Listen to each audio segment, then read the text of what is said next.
Tuesday Night Touchdown Podcast with your hosts, Reese Downing and Jacob Workman.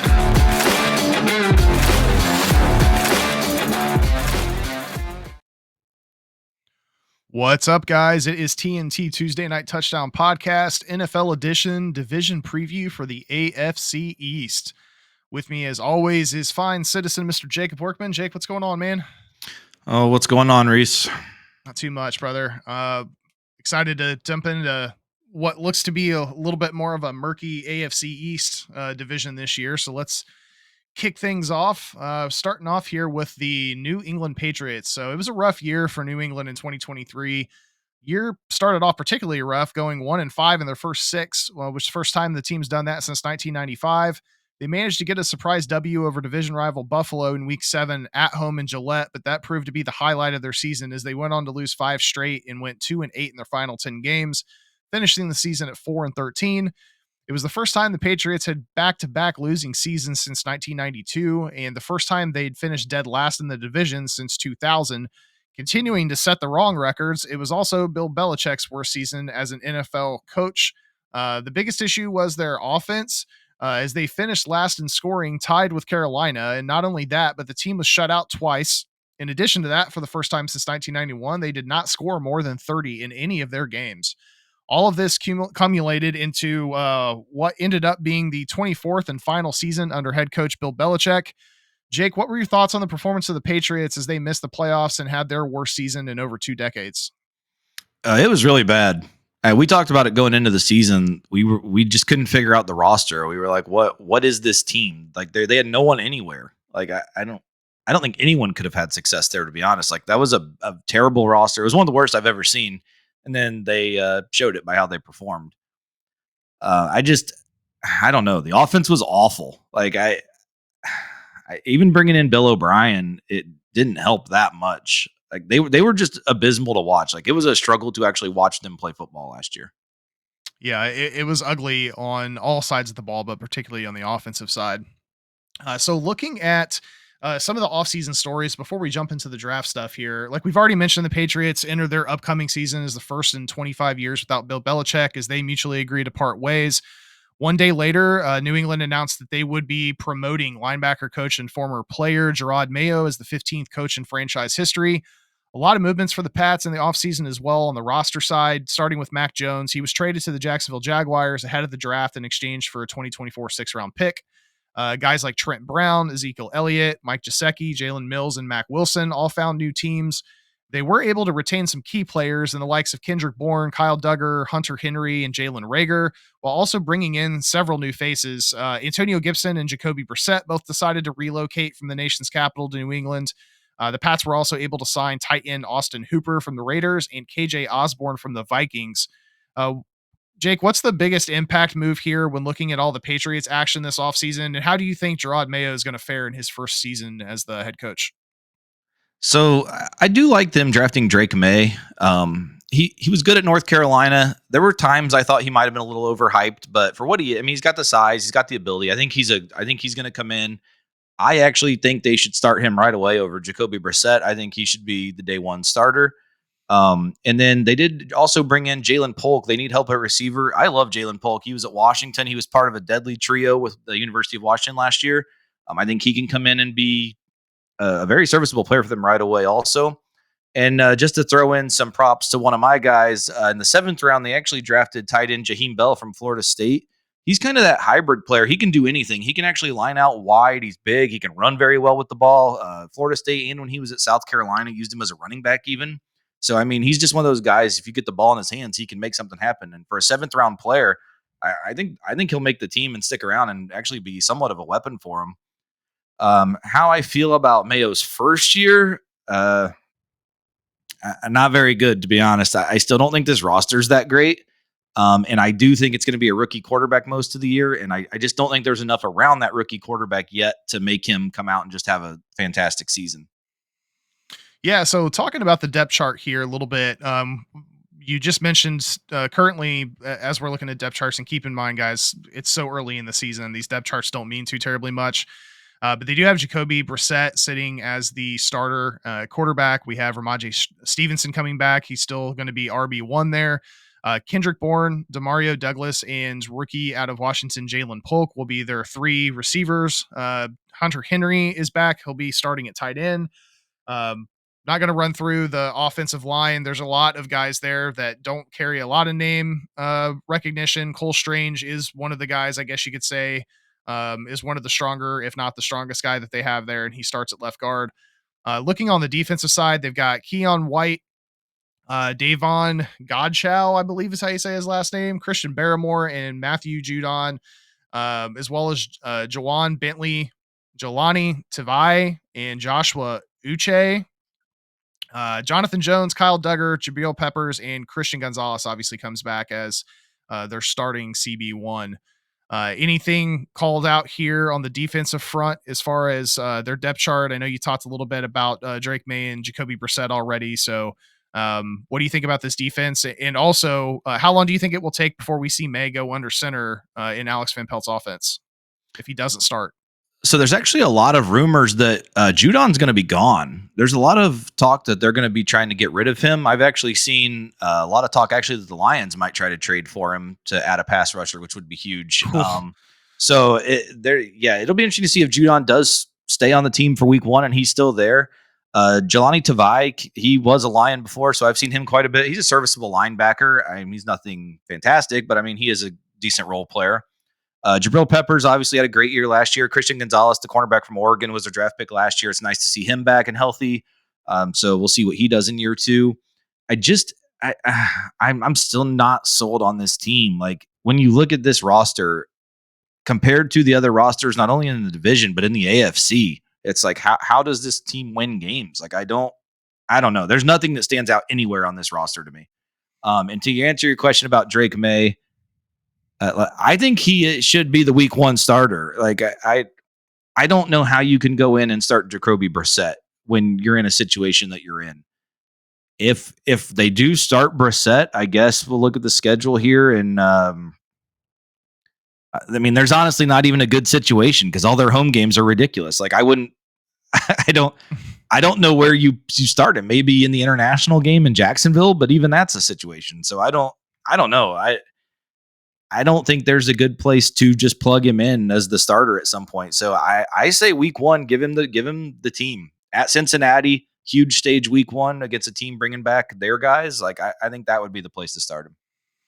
All right. Well, yeah, let's dive into the schedule here. So we are looking at plus 2,700 in terms of division odds, and their over under right now is 4.5, minus 150 in the over, plus 122 in the under. Starting off their season at Cincinnati, Sunday, September 8th, week 2, they come back and play their first home game against Seattle. Then they're back on the road to go to New York to play the Jets on Thursday night. And following that up, they go to San Francisco to play the Niners on Sunday. Coming back home, they have technically a 2-game stretch here. First at Miami and then, or against Miami and then against Houston. Then they have that international game where they go to play Jacksonville. Come back to New England and they're playing the Jets again on Sunday, October 27th, excuse me. Then they have 2 road games straight. First, they travel to Nashville to play the Titans. Following that up, they are traveling to Chicago to play Caleb Williams and the Bears. Return home November 17th to play the Los Angeles Rams. Back on the road to play Miami in Miami, November 24th. Sunday, December 1st, they are back home and to play Indianapolis. Anthony Richardson and those guys. They finally get their bye in week 14. So their bye week is pretty late into the season. Final 4 games, they are at Arizona, at Buffalo, and then home against the Chargers and home against Buffalo. Looking at this record, we talked about this a little bit before we jumped onto the show here. I've got them sitting at 3-14, which is in the under at the plus 122 with the 4.5. What do you have these guys finished at their record season? Sitting at the end of the season. Yeah, I'm coming in on the under also. I got them only going 2-15, under 4.5 at plus 122. This schedule is a disaster. Like this team is not, like we just talked about, the roster's not built to handle anything. And the fact that they're going to be playing an international game and then coming back and immediately playing the Jets and then going on the road back-to-back weeks and then the bye week's not for another 3 weeks. Like this schedule's set up for hell. Like I don't know. It's going to be it's going to be one long season for the Patriots, I think. Yeah, I agree. All right, guys, let's move on to the next team here, which is going to be the New York Jets. Recapping their 23 season, they entered with high hopes as they traded a 23 first, second, and sixth round pick, as well as a conditional second round pick in 2024 to Green Bay for Aaron Rodgers, as well as Green Bay's 23rd, first, and fifth round selections. While the franchise had a lot of high hopes and buzz entering the regular season, including a feature on HBO's Hard Knocks, things quickly turned sour after Aaron Rodgers, tore his Achilles tendon in Week 1 after 4 snaps. Defaulting back to a quarterback room led by Zach Wilson, the team actually started 4-3 before hitting a 5-game skid. While they finished the season just over 500 at 3-2 in those final 5 games, it wasn't enough as the Jets finished under 500 in totality for their 8th straight year and missed the playoffs for the 13th straight year. They did have some highlights. Breece Hall showed why he should be in the conversation as one of the best backs in the league. Their defense was led by 3 Pro Bowlers in Quinnen Williams, Sauce Gardner, and Jermaine Johnson. And they finished the season the 3rd best in the league in terms of yards per game on defense at 292.3. What were your thoughts on the performance of the New York Jets as they battled through the 23 season without their starting quarterback at the helm?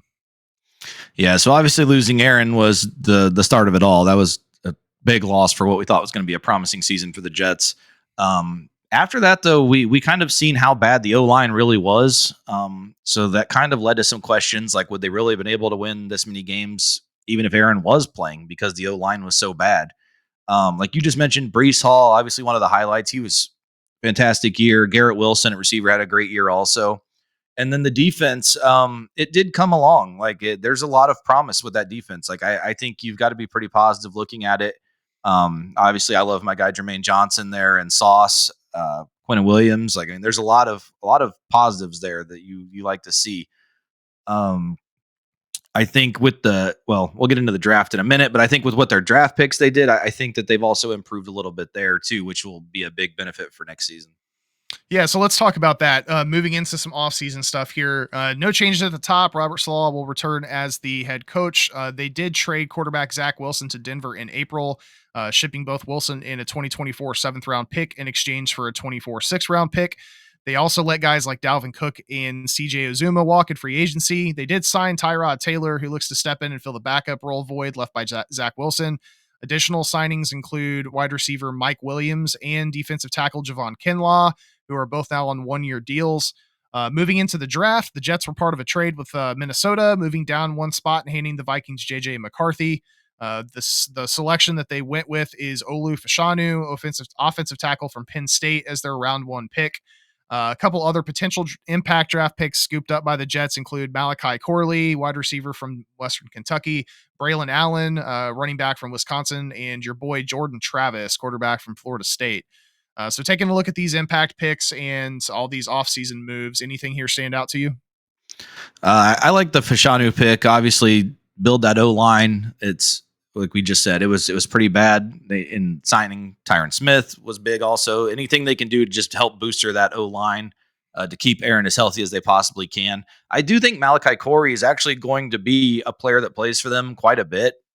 Western Kentucky's been one of the highest powered offenses in college football the last few years. So I think that's a great find. I think he's a big addition for a 3rd round pick. 4th round running back Braylon Allen, I think will come in and be a nice serviceable back to Breece Hall. Also, Braylon Allen coming out of Wisconsin. So you know what the Wisconsin backs always are. I think he'll be a stud. And then, obviously he's not going to play. I hope he does get some preseason action though. I think he will be healthy enough for preseason. I'd love to see Jordan Travis get out there and get some game time. Yeah, I hope things turn around for him because he was playing really, really well last year, and that brutal injury it was tough to watch, and obviously had a negative impact on your team. So hopefully he can move in the right direction now that he's wearing a Jets uniform. Let's take a look at the depth charts here. Starting on offense, obviously they've got Uncle Aaron Rodgers back at quarterback. Starting running back here is Breece Hall. There are 3 receivers that are going to come out to start are Garrett Wilson, Mike Williams, and Xavier Gibson. Tight end is Tyler Conklin. Pretty solid offensive line. Tyron Smith comes over from Dallas. Fashanu, by all accounts, seems to be sitting behind him on the depth chart right now. But again, these depth charts are relatively negligible until everything gets going here. John Simpson is starting at left guard. Center is Joe Tippmann. Vera Tucker starting at right guard, and rounding out the offensive line is Morgan Moses at right tackle. On the defensive front, we've got a lot of studs here. We've got Jermaine Johnson, Javon Kinlaw, Quinnen Williams, and Hassan Reddick is their front four, which is arguably one of the best defensive lines in football. They have Jamie Sherwood, CJ Mosley, and Quincy Williams at the linebacker position. In their secondary includes Sauce Gardner and DJ Reed on the corners, and Chuck Clark and Tony Adams are playing safety. Anything here particular to stand out on the offense or defensive side of the ball here for the Jets? So my thing is, just from what I notice, is the offense is very old. They're gonna need some benefit for health here, because obviously Aaron's had injuries, Tyron Smith has had injuries, Mike Williams has had injuries. Like there's a lot of old guys here. Obviously Hall and Wilson are younger, but some very, very key pieces to this offense are very old. So I'm just a little lenient there, especially after what we saw last year. But if they can stay healthy, I think they're great. But I think that's what we watch for this year. All right, well, let's take a look at their schedule. They kick things off with a Monday night matchup in San Francisco on Monday, September 9th.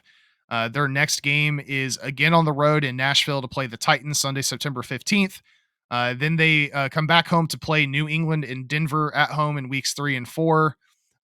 They go across the pond to play the Vikings Sunday, October 6th in an international game. Follow that up with a home game against the Buffalo Bills. 2 straight road games after that, Sunday, October 20th at Pittsburgh and Sunday, October 27th at New England. Then they come back home to play the Texans on Thursday Night Football on Halloween, which will be a fun one to watch. Follow that up Sunday, November 10th. They travel to Arizona to play the Cardinals. They're back home on Sunday, November 17th to play the Colts. Then they have their bye on week 12. And then the last 6 games they have here, they're home against Seattle, at Miami, at Jacksonville, home against the Rams, hit the road again to play the Bills in Buffalo, and then the final game of the regular season is Sunday, January 5th, at home against the Miami Dolphins. Taking a look at their schedule here, Jake, plus 185 division odds, over under is 9.5, over is minus 162, under is plus 132. Where do you have the Jets sitting here at the end of the regular season? Yeah, so I actually have them. I'm giving them the benefit of the doubt here with health. So I'm giving them 12-5, which is going to hit the over of 9.5 at minus 162. And I think we got a little sneaky look at the plus 185 to win the division also. Okay. All right. I've got them just below that. I have them sitting at 11-6, but I do have them winning the division in that plus 185. Although I do have them going 3-3 within the division, while I've got 2 of the other teams here in Miami and Buffalo going 4-2 in the division. So it'll be interesting to see how all that shakes out. Speaking of the Dolphins, let's move on to Miami here. 2023 Miami Dolphins were led by second-year head coach Mike McDaniel. Came into the year with the expectation of taking over the division and going pretty deep in the playoffs. 2 big moves for the Dolphins highlighted their expectations. The first being the move at DC, as Miami fired Josh Boyer to make way for seasoned and well-respected defensive coordinator Vic Fangio, giving him a contract that made him the highest paid DC in the NFL. We're going to talk about that a little bit more here in a bit. Excuse me. In addition to the Fangio signing, Miami got aggressive in upgrading their secondary by acquiring 6-time Pro Bowl cornerback Jalen Ramsey from the Rams in exchange for tight end Hunter Long and a 3rd-round pick. Miami came out on fire in the early part of the season, starting 5-1 and putting massive numbers up on offense, including a 70-20 win over the Denver Broncos that, had the Dolphins not pulled back on the throttle, easily would have resulted in possibly the highest scoring game in NFL history. The team continued performing at a high level against the lower end teams of the league, but despite a close week 16 win at home against the Cowboys, Miami couldn't really compete with the upper echelon of the league, racking up losses to the Eagles, Chiefs, Ravens, and Bills.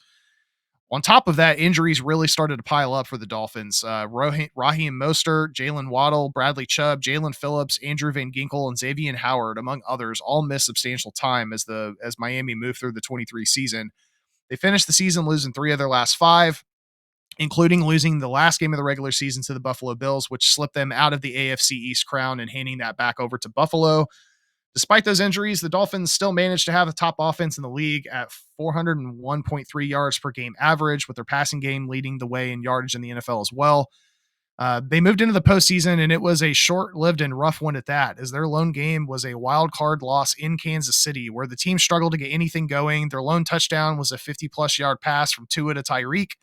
The Dolphins went on to lose 26-7 in one of the coldest games in NFL history. If you guys remember, weather was registering at a balmy -4 degrees.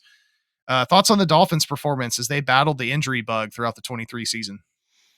Yeah, I mean, it was pretty much like I agree with what you said. I had the same thing that they had the hot start and then they were just very, very inconsistent. Like, obviously, I mean, you beat a team by 100 and then lose the next week by 30. Like, I mean, I don't know, a lot of inconsistency there. And to have the hot start to falter, at least they did kind of swing it around just at the end to make the playoffs, but then to lose the first round of the Chiefs. I mean, I I don't know. There's a lot of promise with this team as we're going to get into for this year, and I hope that they can quickly move on from last year's downfall.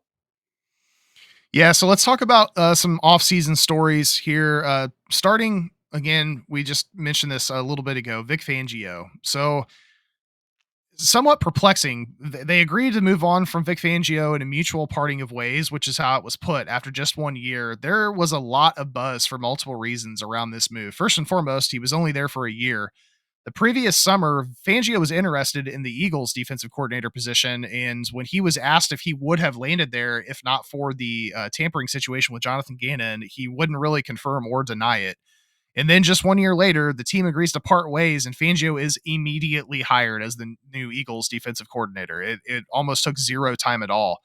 Shortly after that, you saw a lot of reaction and animosity brewing amongst a lot of the Fins defensive players, with the underlying perception that Fangio never really wanted to be in Miami, and it's possible that Vic wanted out, but it was kind of framed as a mutual parting in a way to attempt to save face in Miami.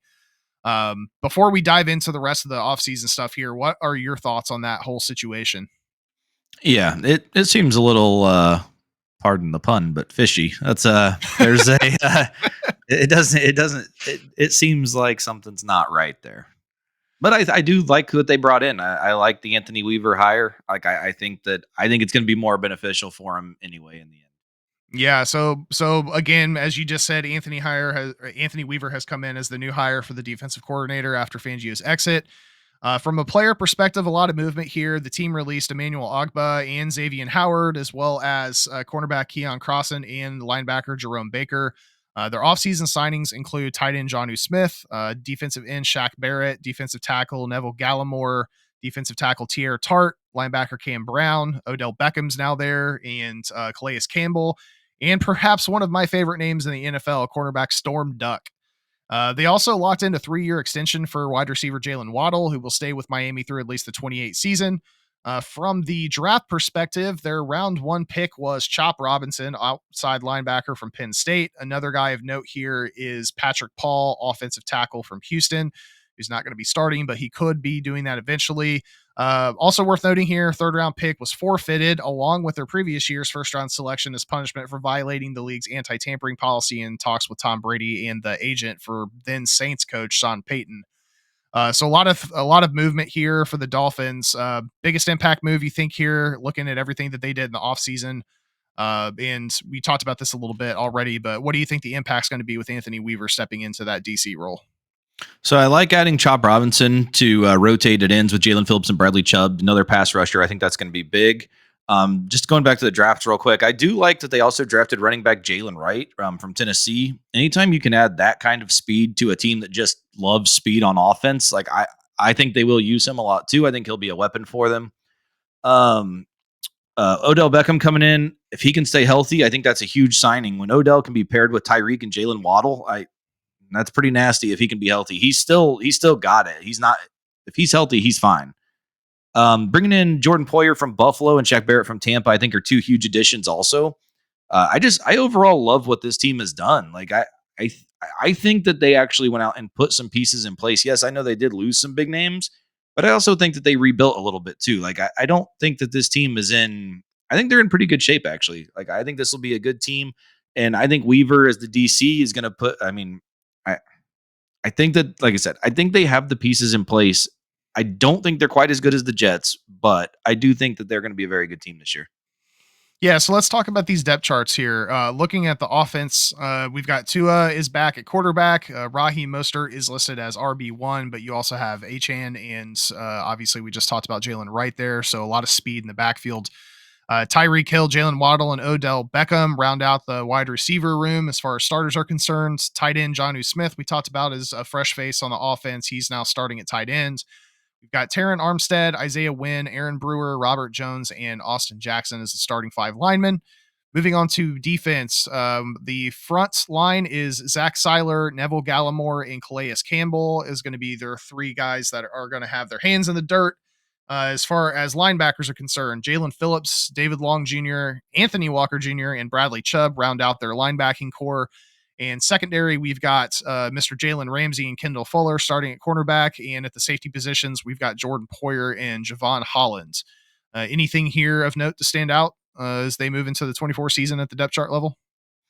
Not really. Just what I mentioned. I think that the receiving core is very deadly. They've got speed everywhere, and that's what Mike McDaniel loves. Yeah, it's almost, college football is going to be released here on Monday. Right. It's almost like Mike McDaniel just is going to go to the NCAA 25 and sort by speed and then just start notating guys that he's going to draft, to continue to bolster that offense. Super high powered. So let's take a look at that 24 schedule. 3 of their first 5 games are at home, starting Sunday, September 8th, home against Jacksonville. Then Buffalo comes to town for Thursday night matchup on the 12th of September. Then they hit the road to Seattle to play the Seahawks, followed up with a Monday night game. They are home against the Tennessee Titans. Following matchup is back on the road against the Patriots in New England.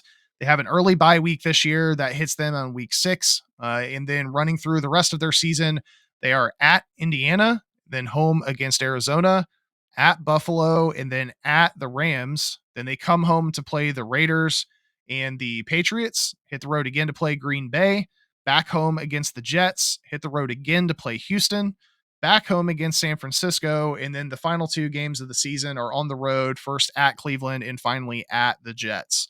So taking a look at their schedule here, plus 210 on the division odds. The over under for them is 9.5, minus 122 in the over, plus 100 in the under.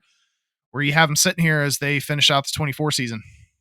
So one thing I want to note real quick, there might not be a team that has a tougher road game slate than them. At Seattle, at New England, at Indianapolis, at Buffalo, at the Rams, at Green Bay, at Houston, at Cleveland, at Jets. Like that's brutal. Those are some tough road games.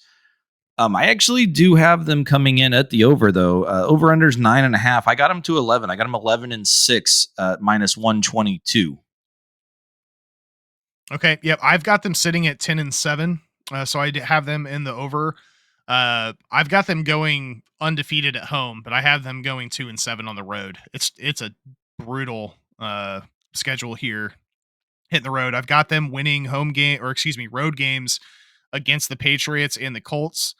All of the other road games, I've got them slotted to lose. It just seems like it's going to be a brutal environment for them to try to gain some W's. That's what. Yeah, I had them 7-1 at home and 4-5 on the road. Not too far off there. All right, let's move into the final team in the AFC East, which is the Buffalo Bills. Another interesting year for Sean McDermott, Josh Allen, and the 23 Bills. Despite losing their first game to a Zach Wilson-led New York Jets team, Buffalo started the year off 3-1, putting up at least 37 points in weeks 2 through 4. The team quickly hit the skids, though, losing 4 of their next 6 and sliding to 5-5. Offensive coordinator Ken Dorsey was let go after the Week 10 loss to the Denver Broncos, and suddenly the team found a spark under what would eventually be new full-time offensive coordinator Joe Brady.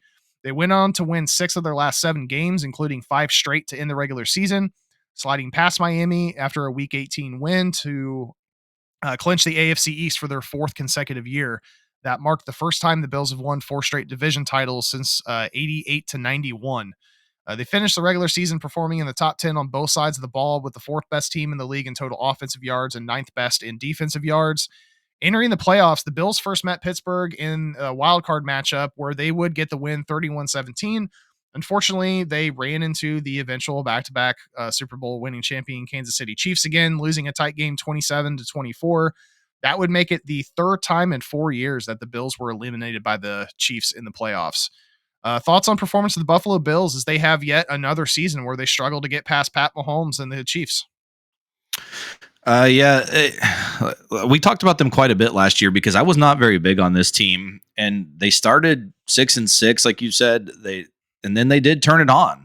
They won the final five, fired Ken Dorsey, Joe Brady came in.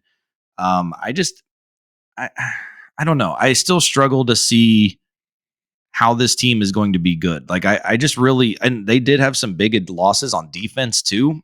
So I'm kind of on that same thought process I was last year with them, but um, I think schedule's a little more favorable this year too. But I'm just not. I'm not as sold on Buffalo. I don't know. They're one of those teams I always struggle to believe that they're a decent team.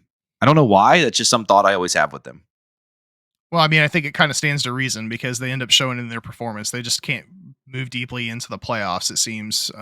Let's talk about the offseason stuff here. We already hinted at this. Obviously, Joe Brady has been officially named as the full-time offensive coordinator. So he has got the position there. Most significant on the player front, obviously, is the trade of Stephon Diggs, who was shipped to Houston along with a 24 6th-round pick and a 25 5th-round pick in exchange for a 25 2nd-round pick. The team also moved on from safety Jordan Poyer, running back Nyheim Hines, and cornerback Tre'Davious White, among others. They brought in multiple new faces, including wide receiver Curtis Samuel, offensive tackle Lyle Collins, MBS Marquez Valdez Scantling is now on the team, as well as Chase Claypool. I don't know if that's necessarily an impact, but we're mentioning it anyway. And then from a draft standpoint, their first pick was Keon Coleman, your boy out of Florida State, wide receiver. That was their round 2 pick 33. Another one of note here I've got in round 2 also is Cole Bishop, safety out of Utah. Taking a look at all these offseason moves, what do you think is the biggest impact move when looking at all the Bills action? And do you think Joe Brady is going to be able to maintain this offense without Stephon Diggs on the field? So I do really like the signing of Curtis Samuel to go with drafting Keon Coleman. I think that'll be a nice pair. Some definitely some threats outside now. Diggs, yeah, I mean the Diggs loss is obviously going to be big because he had the best connection with Josh Allen. But I don't really know how I feel about Brady. He's been kind of all over the place with his coaching career, and I'm honestly not sure how they even did it last year. So I don't really know how they can continue because I still don't know how they did it last year. So, and with Diggs being gone, that was the safe space for Josh Allen. So is Curtis Samuel or Keon Coleman going to immediately come in and have that connection? That's what we'll have to wait and see. Yeah, so let's take a look at the depth chart on the offensive side of the ball. Starting here, obviously, Josh Allen continues to be the quarterback for Buffalo. James Cook is their RB1. Khalil Shakur, Keon Coleman, and Curtis Samuel are their 3 starting wide receivers. Dalton Kincaid had a pretty decent year last year. He comes back to start at tight end. Deion Dawkins, David Edwards, Connor McGovern, Osiris Torrance, and Spencer Brown is their 5 offensive linemen. Moving to their defense, we've got Greg Rousseau, Daquan Jones, Ed Oliver, and AJ Epinenza. I think is how you say his last name. That's their starting front 4 linebackers. They've got Matt Milano, Terrell Bernard, Nicholas Morrow, and Rasul Douglas.